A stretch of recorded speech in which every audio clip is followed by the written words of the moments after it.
दीप की जय बोलो रणदीप की, हरियाणा के दीप की जय बोलो रणदीप की, सुरजेवाला जिंदाबाद जिंदाबाद जिंदाबाद सुरजेवाला जिंदाबाद। सही है। हमारे बड़े भाई पंडित रघुवीर भारद्वाज जी, जो एक ऐसी शख्सियत के धनी,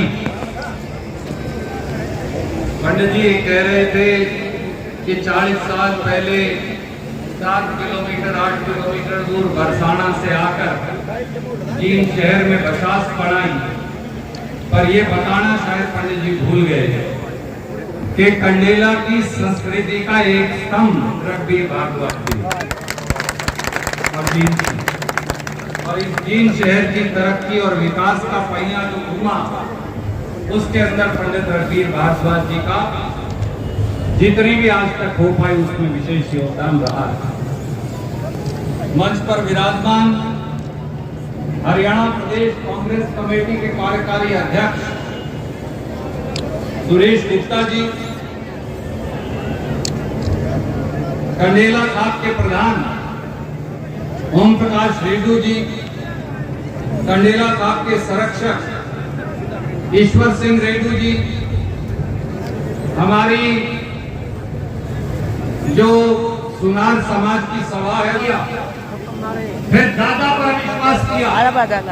पिछले चुनाव में हमने कहा शायद बदल गए हैं तो पोते पर भी विश्वास करें, और सारी सीटें जजप्पा और भारतीय जनता पार्टी की झोली में डाल दी। मैं आज आपसे पूछता हूं, आपका एक अजीज जींद का एक नौजवान का एक आदमी भी ऐसा है जो एक कह दे खड़ा होकर कि दुष्यंत चौटाला ने ये कहकर जींद जिले से हरियाणा से वोट मांगी थी कि वोट लेकर फिर वो खट्टर साहब की गोदी के अंदर बैठ जाए? क्या एक आदमी कह सकता? वोट लिए भारतीय जनता पार्टी को यमुना पार करवाने का वादा करके, और उसके बाद सत्ता की मलाई खाने के लिए उसी की गोदी में जाकर बैठ गया। खट्टर साहब कहते थे दोनों भाइयों को हथकड़ी लगाऊंगा, ये कहा करते थे खट्टर साहब को यमुना पार करवाऊंगा। और हमारी कोटली भोले भाले जींद के लोगों ने, हरियाणा के लोगों ने, नारनौल मुगलाना बरवाड़ा के लोगों ने, टोहाना के लोगों ने, कैथल के लोगों ने, हम सब ने विश्वास कर लिया बांगर की इस धरती ने, और आखिर में सबसे पहला खंजर हमारे विश्वास के अंदर होगा। जनादेश का, लोगों की सेवा का, पर काम क्या कर रहे हैं? करोड़ों अरबों इकट्ठे कर रहे हैं। कोरोना के अंदर जीत के लोग तड़पते रहे। उचाना से जो डिप्टी चीफ मिनिस्टर है, जीत की नुमाइंदगी करता है, दारू बेचकर रुपये कमाता रहा, वापिस ना उचाना आया, ना नरवाना आया, ना जीत जुलाना आया, ना सफेदों। चुनाव लड़ा था, याद करिए, किसानों की वोट पर, गरीब की वोट पर, गरीब की झोपड़ी में रोशनी करने का वादा करके।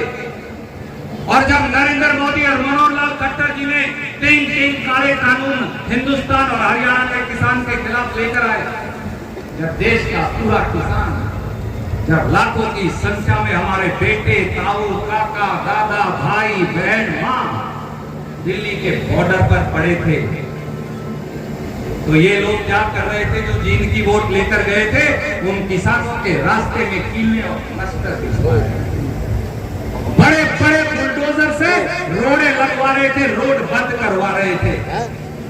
मैं आज आपसे पूछता हूं, क्या दुष्यंत चौटाला का फर्ज ये नहीं बनता था कि इस्तीफा देकर उन किसानों के साथ बैठे?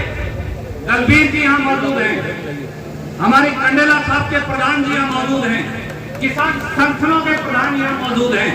क्या इनका फर्ज नहीं था?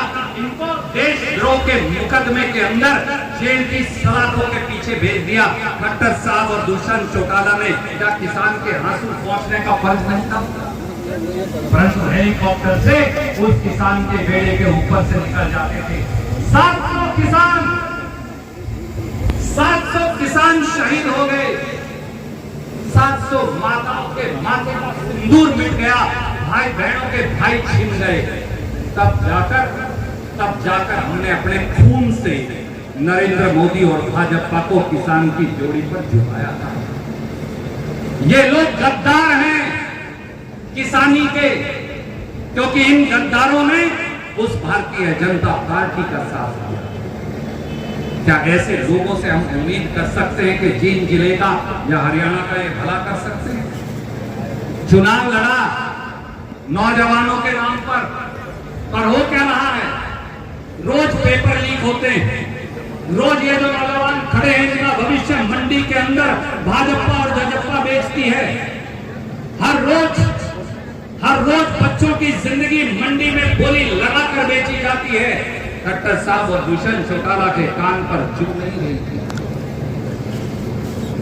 हरियाणा पब्लिक सर्विस कमीशन, जिसका नाम हेरा फेरी सर्विस कमीशन है, उस हेरा फेरी सर्विस कमीशन के दफ्तर में मैं कहा करता था और ये साबित हुआ, करोड़ों रुपए अटैची में पकड़े गए। करोड़ों रुपया, ये करोड़ों रुपया किसका है?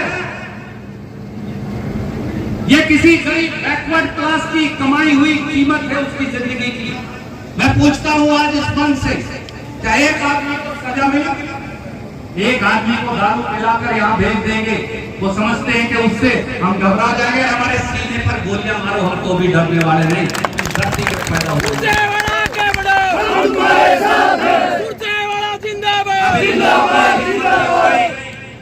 मेरे बुजुर्गों साथियों, मुझे नहीं पता आपका खून खोलता क्यों नहीं। अब खट्टर साहब और दुष्यंत चौटाला की ये हिम्मत भी हो गई कि वो हमारी बेटों की छातियां मापेंगे। डिप्टी रेंजर और फॉरेस्ट रेंजर के लिए पहली बार हिंदुस्तान में एक कानून आया। हरियाणा पुलिस में बेटियों की छातियां नहीं नापी जाती, सीआरपीएफ बीएसएफ में नहीं मापी जाती, किसी पुलिस फोर्स में प्रधान भी नहीं मापी जाती। अब खट्टर साहब और दुष्यंत चौटाला कहते हैं कि वो हमारी बेटियों के सीने पर फट्टा लगाकर उनकी छातियां मापेंगे। इससे ज्यादा भी कोई शर्म की बात हो सकती है? लानत है ऐसी सरकार और ऐसे हुक्मरानों पर। मैं इन नौजवानों से कहता हूं, मेरे भाइयों से, भतीजों से, छोटे भाइयों से, आपका खून नहीं खोलता ऐसी सरकार के सामने। और 23 मैच के लिए बैठा इस सरकार में, क्या बता सकता है जीत के लिए क्या किया? 23 मैच में है, जींद जिले में हर हल्के में 4 काम भी करवाता तो 15 20 काम एक हल्के के बंदे आ जाते। आज तक 23 क्या 2 काम नहीं। हाँ, केवल दारू बेचते हैं, प्रॉपर्टी डीलिंग करते हैं और धंधा करते हैं। अब कहता है 46 सीट दो, सीएम बन जाऊंगा। ओ भाई, 10 दी थी, पूरी सरकार बेच दी, 46 दे दी तो हरियाणा बेच देगा। पागल दिखता। और जजप्पा से भी बड़ा धोखा।